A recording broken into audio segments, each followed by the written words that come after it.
Hey everyone, Happy New Year, and we want to say Happy New Year and welcome to the very first Radiotopia Presents of 2024. It's a series that we are truly excited about. It's called Shocking, Heartbreaking, Transformative. Now, this is from documentarian Jess Shane, who put out an open call on Craigslist and then worked with 4 strangers to explore the standard rules that documentarians and journalists use to tell their subject stories.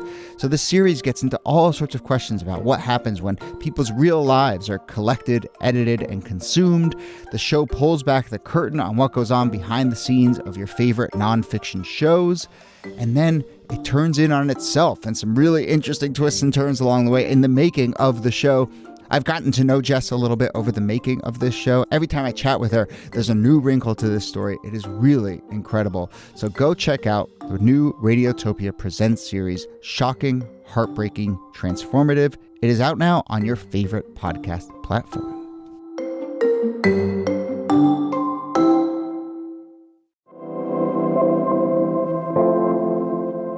Hello and welcome to This Day in Esoteric Political History from Radiotopia. My name is Jody Avergan. This day, August 4th, 1942, is the start of the Braceros program, a guest worker program that allowed Mexican nationals to take temporary agricultural work in the United States. Bracero is a name for an agricultural worker. The program would run until 1964, with millions of Mexican workers coming to this country as a result, mostly in the Southwest and West. This is a program that is at the heart of a lot of economic and cultural ties between the U.S. and Mexico, something that I guess we're hearing about it a little less these days, but it's certainly something that's been a factor in our modern politics.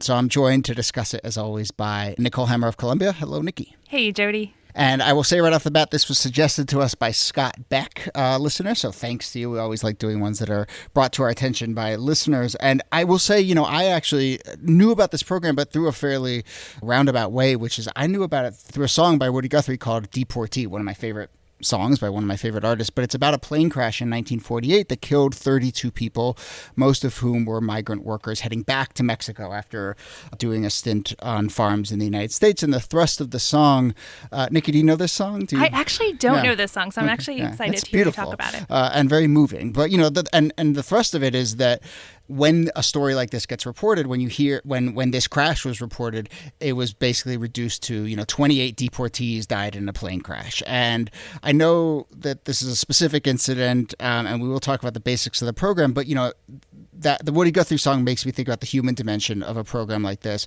and how the people who are part of it exist in the shadows. The workers have often been nameless and exploited, and somewhat between countries and between regulations. And so, I've always appreciated that Woody Guthrie song, especially for one that was written in the 40s, as one that sort of really brought the sort of moral dimension to guest workers and immigration questions along our southern border. Yeah, this is a period in time in which the moral dimension of immigration between Mexico and the United States is kind of lost as the federal government tries to find the immigration plan that is most profitable to the U.S. and the least disruptive to the U.S. And they ultimately settle on this Bracero program as a guest workers program. But the U.S. federal government had spent the 1930s deporting both people from Mexico and U.S. citizens, Mexican Americans, to Mexico as a way of getting rid of what they saw as an illegitimate and excess workforce. In the 1950s, Dwight Eisenhower has a program with a pretty racist name that's aimed at Mexicans living in the United States.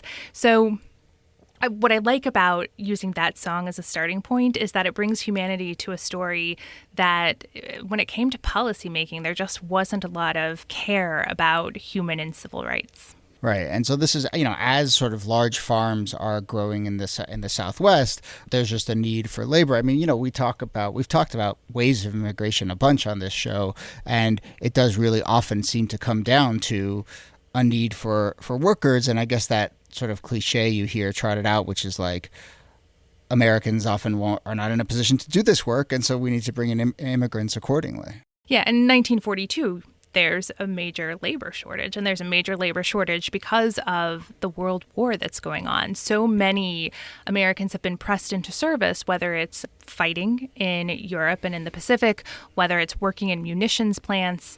The southern labor force, particularly the black labor force, is moving to northern cities to work in some of these war industries. And so that leaves, especially in agriculture across the United States, a shortage of workers. And so bringing in these workers from Mexico is the government's fix for that problem. This program is about bringing workers in seasonally on temporary contracts. There are some basic protections built in at the time. There is a minimum wage. There is ostensibly insurance. And there's supposed to be housing, as is often the case with programs like this, especially programs with particular communities that are not prioritized by our government. This is often left in the hands of the employers to enforce, and there's just not good enforcement around this. And so you end up with really awful working conditions. And I guess give us a sense of the larger worker protection context in the early to mid 40s. I mean, is this a time when unions are strong and these workers could have found protection, or are they left to sort of fend for themselves? So this is actually a tricky time for unions because, yes, we're in the decades of some of the highest union power in the United States, the 1940s and the 1950s.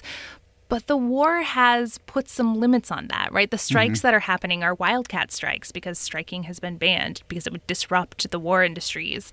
And agriculture has always also been a trickier part of this. Agriculture was largely cut out of many of the protections of like the New Deal in the 1930s, in large part because it was Black workers in the South who were working in agricultural jobs. And so the kinds of labor protections that you had in other industries often didn't apply to agriculture. And that leaves these guest workers a little out in the cold. Yeah, and it's not a coincidence that this program runs from sort of the mid-40s into the mid to late 60s, and it's in the late 60s and into the 70s. That's when you see the rise of the United Farm Workers and Cesar Chavez and a sort of real conversation about labor protections for these types of workers. I'm curious about why it is Mexican immigrants who come in to do this job. I mean, there's the obvious geography of it. This is a border with Mexico, and so I guess you could argue it that way. But I mean, we've seen workers from other parts of the world come in to the United States during different phases. So why was a program for Mexican workers in particular the solution to the labor shortage that you described? We're in a time of very strict immigration policy during the period between the 1920s and the 1960s, but it didn't apply to the Western Hemisphere. And so the most available source of migrant labor was coming from Mexico. And this is an interesting way that they're like putting limitations on it through this guest worker program before the real limits come in with the 1965 Act. So as we start to wrap up, I mean, we've been talking about the various dimensions of this story as an immigration story, a labor story. It also got me thinking just about borders and how in many ways, a border is like, I think we're learning this now, but a border is something that is negotiated and it is subject to political wins and economic wins, and it's a sort of managed ongoing thing. I think this is such a sort of interesting example of how borders are porous and not porous dependent on a whole host of other factors that we may not kind of realize. Yeah, I mean, they're artificial boundaries, and the lived experience of the border is so different from the lines drawn on a map. And in this case, the border, particularly between Mexico and the U.S., which had been shifting throughout the 19th century, the borderlands were full of people who were used to that border changing and were used to constantly crossing it. But I think where borders matter is in terms of rights. I mean, the U.S. has constructed a political system in which most rights mostly adhere to people living within their borders, and especially citizens. So they were willing to bring in Mexican laborers for their economic value, but they weren't willing to extend to them the same rights and protections that American citizens have. And that's why in the 70s, you see labor agitation that hopes to secure some of those rights that aren't being secured by the government. I do want to add one thing about this program and the sort of several decades of this program is that it was contested and it was controversial and there were fights within it. There were fights over conditions and housing and food and wages. It was suspended in the 40s due to discrimination and maltreatment of Mexican workers. There were even a few lynchings along the border that led to the suspension of this program. So it's a reminder that these fights do happen throughout, and we should acknowledge that that's part of the story here. Yeah, I mean, for one, this is part of a broader civil rights movement that's happening across the United States that often gets left out. But two, like, part of this is a set of arguments about labor and where labor comes from. And these are the kinds of fights that Americans had throughout the 18th and 19th century, but that they would continue to have well after this program was discontinued. In the 1990s, the arguments over something like the North American Free Trade Agreement were fierce, and they crossed party lines. Like they were a kind of politics that we're not used to these days, where the partisan and ideological lines get scrambled because the economic fights sort of trump everything. Yeah. So this is a good reminder that there's a lot of focus on immigrant labor in the United States that leads to a lot of odd political alliances. All right, we're going to leave it there, but let's do a few also on this days, because there's some good ones out there. So also on this day, in August 4th, in 1753, George Washington became a master mason. Any thoughts on what, other than it launches a million conspiracy theories about the pyramid on the back of the $1 bill? Anything else we need to know about George Washington being a mason? Well, it also launches the National Treasure movie franchise, which I think is probably its biggest legacy. Yes. In 1964, we mentioned this on our last show, so I'll mention it again, but the bodies of Michael Schwerner, Andrew Goodman, and James E. Chaney were discovered near Philadelphia, Mississippi. That was in 64. The Department of Energy was established in 77 on this day. And then this is one we have to mention again, a callback to one of our very first episodes in 1994. On this day, August 4th, Howard Stern dropped out of the New York gubernatorial race. So Pour one out for Howard Stern. Yeah, and that's actually a nice little reminder of how long we've been doing this show. We've been doing this show basically for the length of Howard Stern's gubernatorial candidacy. Who would have ever thought at the beginning that we would outlast Howard Stern's gubernatorial campaign? Most people, because it was pretty short, and I certainly we would have been a bigger failure than Howard Stern had our podcast not lasted that long. All right, Nicole Hammer of Columbia, thank you as always. Thanks, Jody. This Day in Esoteric Political History is a proud member of Radiotopia from PRX. Our researcher and producer is Jacob Feldman. Follow us on social media at ThisDayPod on Instagram and Twitter. Get in touch with us by emailing us thisdaypod@gmail.com. Keep leaving those ratings and reviews. It really does help others discover the show.